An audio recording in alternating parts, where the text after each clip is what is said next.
Porque chegaria alegria, vou poder te encontrar.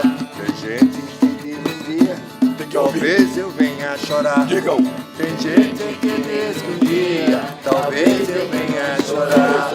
Que seja de alegria, por poder te encontrar.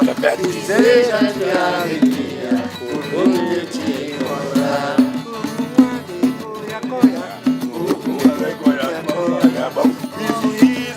Coia, louco uma decoia, louco uma decoia, coia, louco uma decoia, coia,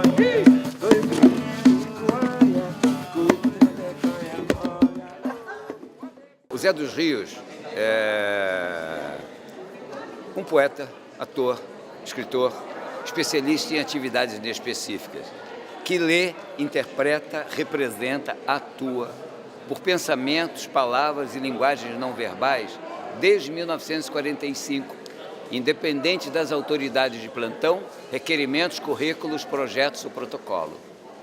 Eu sou ator, formado em direção teatral pela Unirio, Rio de Janeiro, e através do meu trabalho com teatro é que eu integrei inicialmente a Rede dos Pontos de Cultura.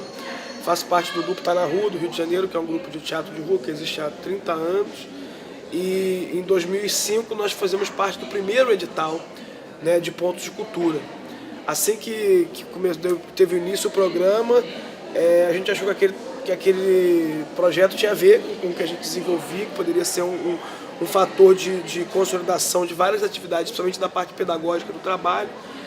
E aí a gente participou e desde então assumi a coordenação do projeto, e acho que o grande salto que a gente deu nessa história do Cultura Viva foi não só a nossa atuação territorial, como também a questão de se articular em rede, né? Quer dizer, acho que isso foi a grande sacada do Cultura Viva para o nosso projeto, foi perceber que de repente a gente fazia parte de uma rede que abrigava toda a diversidade cultural brasileira, que você tinha ali teatro, grupo ligado ao MST, sindicato, movimentos sociais, cultura tradicional, outras linguagens artísticas, né? Isso foi talvez a coisa mais importante.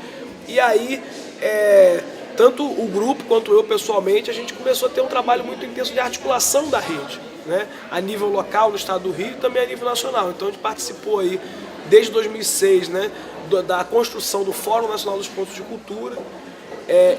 Integramos a primeira Comissão Nacional dos Pontos de Cultura, que formou em Belo Horizonte, no primeiro fórum.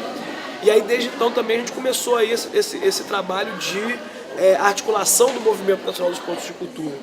Aqui nós temos pessoas, mestres, griots e agentes da cultura de diferentes locais do Brasil. Então, a proposta do programa Cultura Viva era essa. E é essa, né? Continuar tramando essa rede, fortalecendo as ações. E fortalecimento de ações significa a organização da sociedade civil, que dá a resposta do que é cultura, né? Das diferentes identidades, da diversidade brasileira, dessa riqueza que nós temos, né, cultural. E eu acredito que com todas as dificuldades que com certeza nós temos, que nós temos que continuar juntos e nos organizando para fortalecer políticas públicas para a cultura em todos os níveis, municipal, estadual, nacional, para que novas ações se mostrem e se fortaleçam também. Atualmente eu estou atuando com a coisa das linguagens não verbais, porque eu já publiquei o primeiro livro, eu estou na área gráfica editorial desde 1955, eu fui fotógrafo profissional entre 55 e 61. Então, de 61 em diante, até 72, quando eu saí fora, eu atuei na área de edição, comércio de livros, revistas, publicações periódicas. E fiz parte de todo aquele movimento que vem do fim da guerra, fim da ditadura, e da década de 50, que pretendia levar o conhecimento, a alfabetização. Então, no início dos anos 60, editores, autores, o povo da área gráfica, livros, publicações periódicas, tinha como método colocar uma biblioteca dentro de cada casa. E isso nós nos envolvemos, vários editores no Rio, São Paulo, no Rio Grande, em todo o Brasil, recrutamos, selecionamos, treinamos milhares de vendedores de livros, de publicações periódicas, que atravessaram esse país de ponta a ponta. A minha pergunta hoje é o seguinte: onde foram parar os zilhões e zilhões de exemplar de livros, publicações e periódicas que nós espalhamos por esse país nos últimos 50 anos. Isso é a questão. Então a informação está aí. Agora, quando a pessoa quer chegar na biblioteca, como é que ela vai se interessar pela leitura? Ela é muito assediada por tantas coisas, não é? Então, nesse momento, eu estou fazendo esse trabalho, apresentando esse trabalho, que venho já operando nele já há uns 2, 3 anos, para desenvolver linguagens não verbais, que se chama Brasil Brasis, uma alegoria biodiversincrética. Mantras, mandalas, chakras e móveis. Porque mantra é som, mandala é geometria. Chakras são centros de energia, imóvel é movimento, porque como diria Galileu Galilei, e por si move, não é? Então eu acho que isso é uma forma de representar o que é o Brasil. Biodiversidade e sincretismo, isto é o Brasil, e estes são os brasileiros. Então essa é a representação das cores. Eu acho que não há melhor representação dessa diversidade do que a representação das cores, que vai muito além das palavras, que elas devem falar por si. E em todas as culturas existe algum estudo, algum referencial que atribui a alguma cor, alguma questão, alguma cor, atribui algum valor e alguma importância, seja nas religiões, entre os astecas, entre os maias, entre os guaranis, entre os africanos, ou mesmo entre os cientistas, né? A psicodinâmica das cores, todo estudo da luz e da cor. Então, para mim, o universo é isso. O universo é o que nós somos o resultado, cada um de nós, eu, você, ele, o José, a Maria, nós somos um fruto excepcional que foram precisos zilhões e zilhões e zilhões de anos-luz para existirem eu, você, exatamente aqui. E passarão zilhões e zilhões e zilhões de anos-luz depois que a gente não estiver mais aqui. Mas como a morte não existe, porque quando o morto se vai, mas e os vivos do morto? Os vivos do morto vão mantê-lo vivo enquanto estiverem vivos, porque os nossos mortos só morrem quando a gente morrer, não é? Essa é a ideia. E como diria o Drummond, mas as coisas lindas, antes que findas, estas ficarão. Nós, batuqueiros, como é chamado aqui no Sul, nós não somos bem vistos. As outras religiões não gostam de nós. E nós não queremos ser tolerados. Nós queremos ser respeitados. Eu não quero que o católico, o evangélico, o judeu, enfim, vamos tolerar. Tolerar é um termo muito pesado para nós. Nós queremos somente ser respeitados. E a população, de um modo geral, e até o próprio batuqueiro, ele se inibe com medo de discriminação. Porque nós somos discriminados, embora eu me tenha por branca, mas como eu faço parte de uma religião que é de origem africana, eu sou discriminada como o afrodescendente é discriminado. A Associação Nina é um nome carinhoso que a gente chama o Núcleo Interdisciplinar de Narradores Orais e Agentes de Leitura. Então, Nina é bem melhor. É um grupo de contadores de história que trabalham também como agentes de leituras. E o trabalho básico deles no começo era com os educadores e com as crianças da educação fundamental 1 e do infantil. E em 2007, o Nina se aproximou da Ação Griot Nacional. Os meninos se inscreveram no projeto como griots aprendizes e escreveram os nossos mestres como mestres griots. E a gente começou então essa aproximação com a Ação Griot Nacional. Hoje, o Nina está fazendo a gestão do Pontão de Cultura da Regional da Terra, que trabalha com 24 projetos em 4 estados diferentes. São Paulo, Paraná, Santa Catarina e Rio Grande do Sul.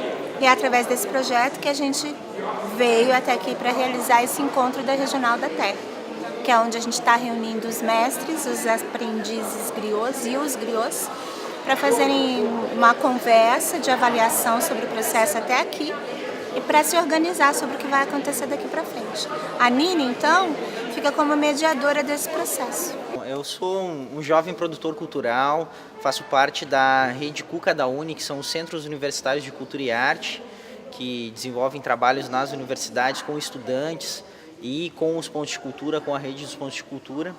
e sou membro da Comissão Nacional de Pontos de Cultura, espaço onde reúne representantes de pontos de cultura dos 27 estados e mais representantes temáticos por área de atuação de segmentos culturais, como audiovisual, os mestres griots, matriz africana, e eu sou membro através do GT de Juventude, né? Então eu dei a minha colaboração é através da articulação com a juventude participante dos pontos de cultura, com a Comissão Nacional dos Pontos de Cultura. Esse olhar para a cultura popular, ele está aumentando. Na escola que eu dou aula, por exemplo, eu não sou só eu que é professora de artes lá, mas as outras professoras de artes, me vendo desenvolver um trabalho mais ligado à cultura popular por causa da Ação Griot, também desencadearam várias coisas que elas tinham da vivência delas. Aí elas começaram a lembrar de coisas e falaram, nossa, eu tenho que trabalhar isso com as crianças. Então, você vê que é um passo para. Alguém dá o primeiro passo e isso desencadeia um dominó, uma queda de dominó, assim, que vai aumentando, né? Em Campinas, os professores conseguiram participar de um jeito mais democrático desses projetos pedagógicos da escola e do que é trabalhado em cada área. E por conhecer a Ação Griot, eu consegui trazer isso mais, assim, com a cultura popular. E isso é muito pouco ainda. A referência que as crianças têm é mínima, é o que elas veem na televisão. Mas tem um poder gigante, assim, porque quando eu levo um tambor para a sala de aula, por exemplo, a minha aula é outra aula. O brilho no olhar das crianças é outro olhar, entendeu? É outro brilho.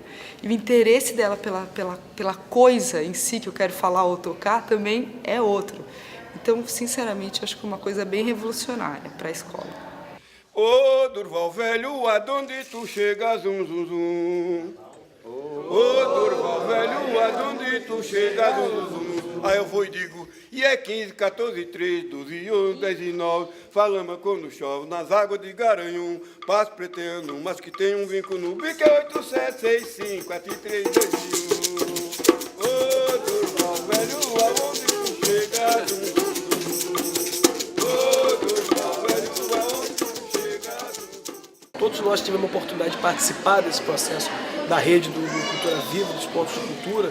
A gente se redescobriu e reinventou o território, né?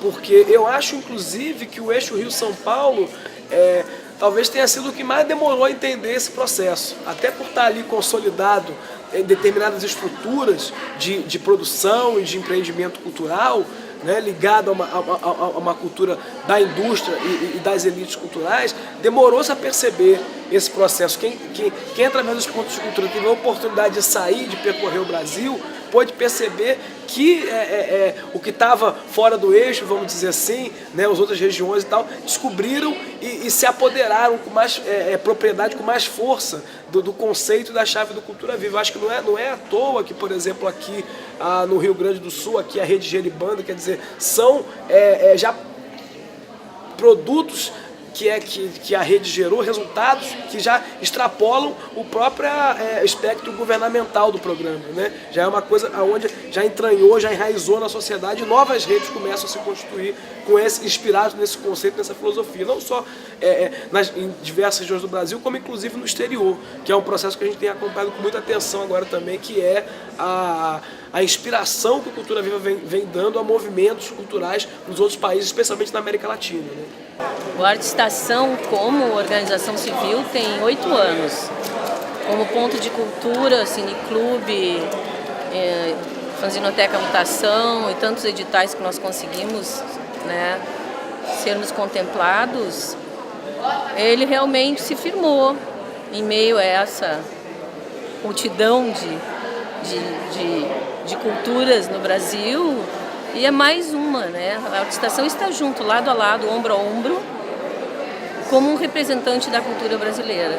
O Arte Estação, as suas ações, né? A diversidade de vontades das pessoas que fazem parte do Arte Estação e a abrangência que o Arte Estação tem no município do Rio Grande, porque o Arte Estação não é um prédio. O Arte Estação são vontades de comunidades, né?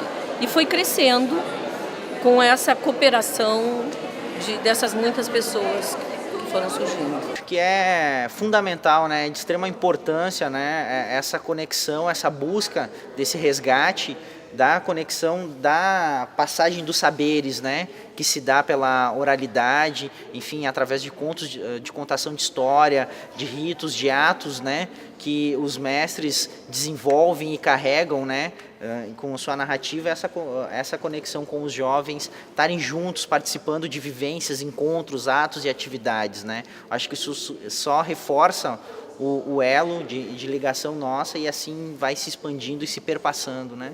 Cheguei no Cultura Viva logo no comecinho, em 2005, no segundo edital que foi realizado. Eu comecei a montagem da rede de pontos de cultura em Hortolândia. Lá nós tínhamos 3 pontos de cultura, eu escrevi o projeto e participei da implantação.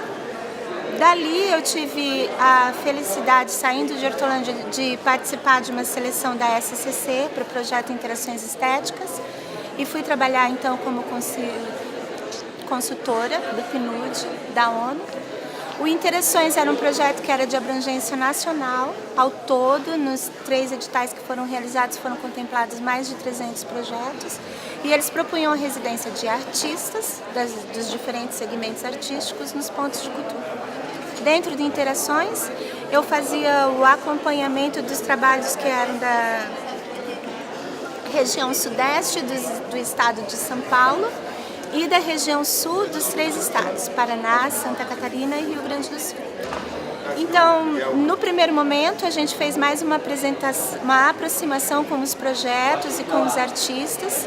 A gente começou uma proposta de circulação que se realizou no segundo momento, quando a gente teve como parceiro, além da Funarte do Ministério da Cultura, a Federal do Pernambuco, e a gente montou um circuito de circulação. Dentro da rede, na verdade, eu acho que o meu trabalho mais efetivo foi como cuidadora da rede em São Paulo. Eu trabalhei ali como artivista mesmo, sem uma função remunerada, mas mais por paixão. E na rede eu fazia o trabalho de formação, fazia o trabalho de divulgação de novos editais, socializava e ajudava as pessoas. Trabalho com gestão e elaboração de projetos. E o meu trabalho de militância era justamente preparar as pessoas para elas mesmas poderem escrever seus projetos e eliminando aí os atravessadores no processo e dando mais autonomia para as pessoas. Eu, o Marcelo e o Juninho, Ulisses, a gente era um grupo de teatro, de contador de histórias, que desde quando a gente se encontrou, a gente trabalhava isso com educação. A gente tinha escolas da oficinas, que o Juninho é bonequeiro, e o Marcelo tem mais essa coisa com a palavra. Então a gente ia para a escola da oficinas, assim. Aí a gente sentia falta de alguma coisa mais continuada. E como a gente era um grupo de teatro, a gente uniu as duas coisas. Bom, então a gente precisa de um espaço para ensaiar e para fazer as nossas manifestações e precisa de um espaço também para ter um projeto mais continuado dentro da educação, uma coisa mais alternativa, né? Mas ali com a comunidade do entorno. Então a gente se juntou, alugou um espaço do nosso bolso mesmo e começamos o sonho se tornar realidade total, assim. Aí a gente fazia um encontro, a gente fez um encontro de contadores de história em Campinas, que era o que a gente mais tinha de ligação com o teatro e a contação de histórias. E a gente conheceu o Márcio Caires, o velho griot, que a gente sabia que era um grande contador de histórias. Chamamos ele para o encontro, ele fez uma roda mágica assim, de uma vivência e a gente falou, nossa, isso tem tudo a ver com a gente. E aí a gente conversou mais com o Márcio e o Márcio falou tudo sobre a pedagogia griot e sobre a ação griot e a gente amou, assim, adorou, falou, isso tem a nossa cara, a gente quer trabalhar com isso. Porque dentro da vivência tem a parte do contador de histórias, né? Que é todo mundo senta e ouve alguém contar ou sua história de vida ou uma história que ouviu. Então a gente uniu, foi mais uma coisa que a Nina agregou, assim. O teatro, a contação de histórias, a vontade de trabalhar com a educação e quando a gente descobriu a pedagogia griot, a gente se encontrou.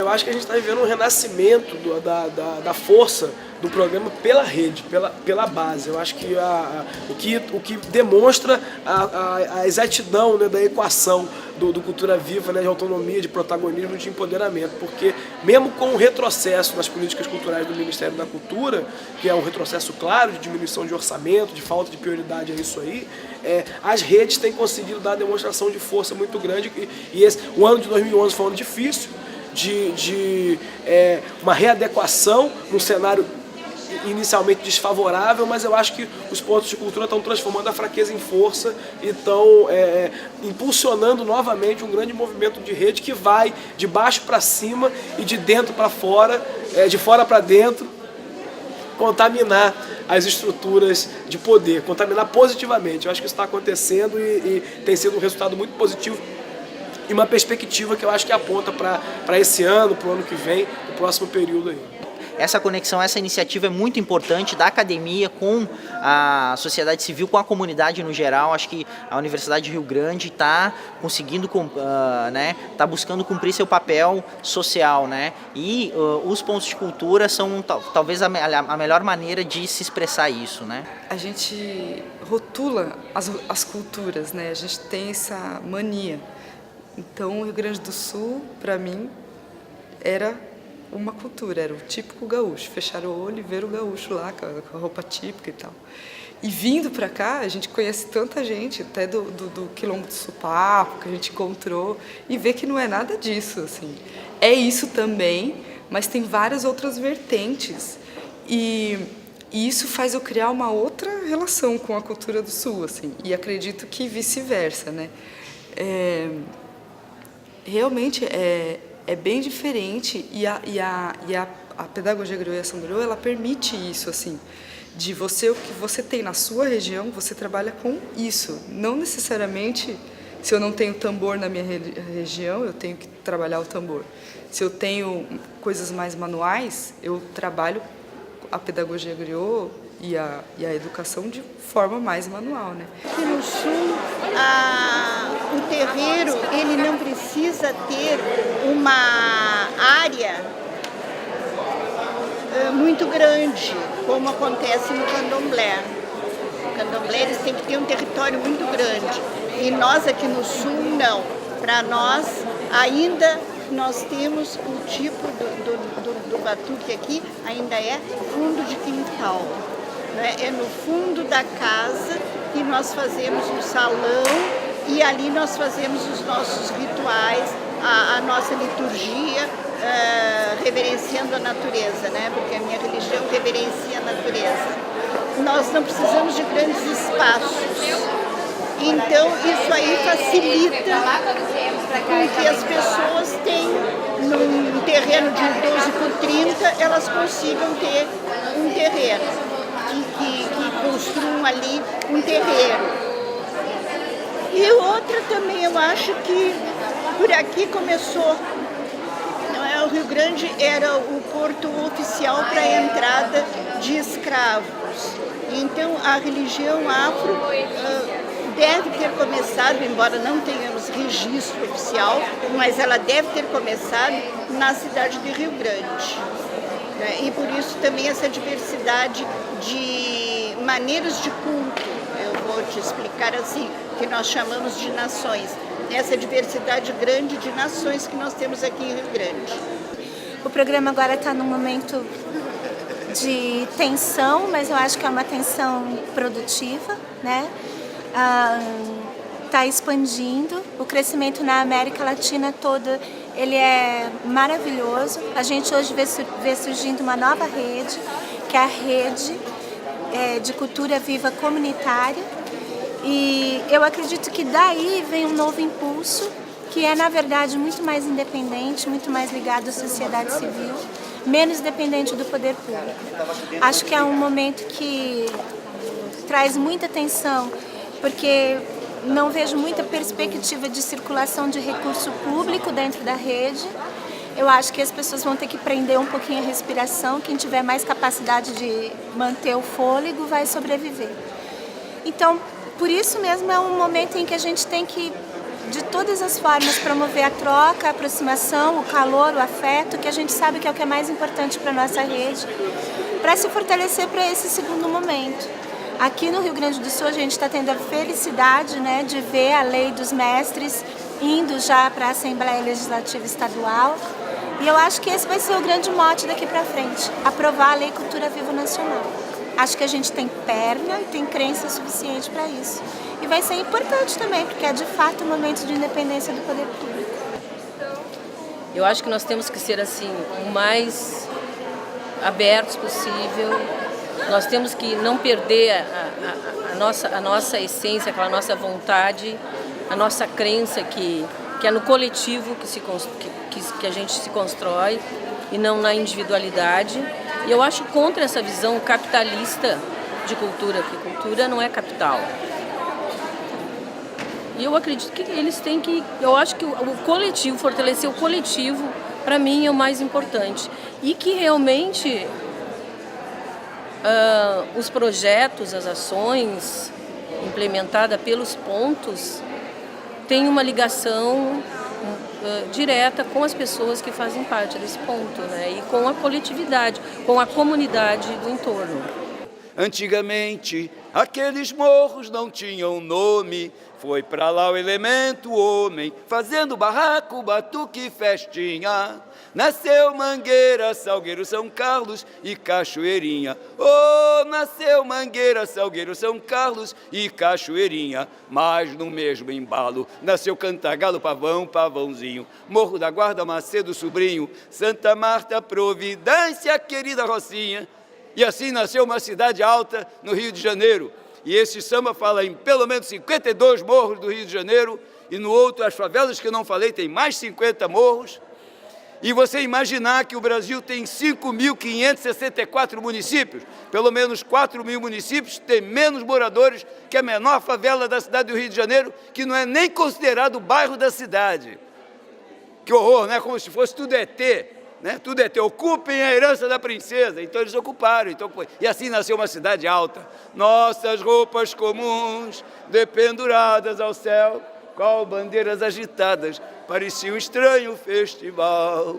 Festa dos nossos trapos coloridos, a lembrar que nos morros mal vestidos é sempre feriado nacional.